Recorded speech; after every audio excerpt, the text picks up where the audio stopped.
Hey, testing. Hi, testing number two.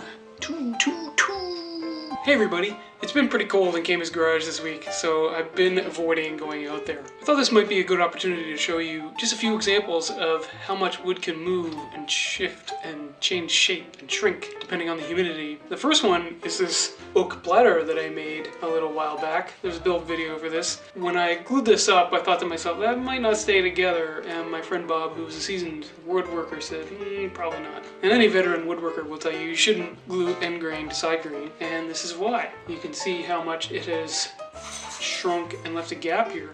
It's about an 1/8 of an inch gap, and of course a big crack through the center of it. I make these mistakes so you can avoid them. Oh well, this is kind of an experiment anyway.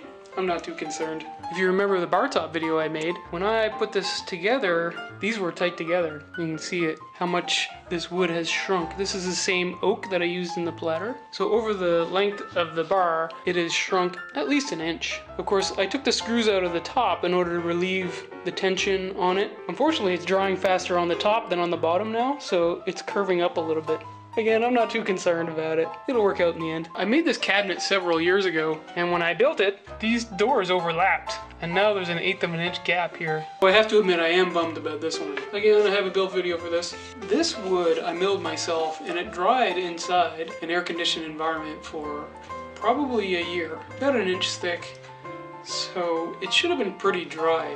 Unfortunately, it sat in the garage over the summer, and in South Carolina it's quite humid here in the summer. And then I made this and then took it inside an air-conditioned environment. Plus it's winter now, so the humidity is much lower. As you can see, it has significantly changed shape, as well as it's cracked on me right here, so I'm pretty bummed this is a write-off. Even this small walnut plate was a victim. It didn't help that it has this big knot in it.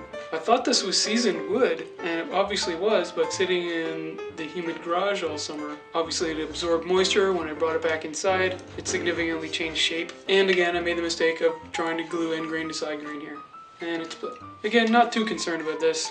This was just sort of, again, a little experiment, just to see how it would turn out. Of course, this has been one huge learning experience for me, and I'm learning things every day, and I'm having fun doing it. Thanks to everyone who's subscribed and liked my videos.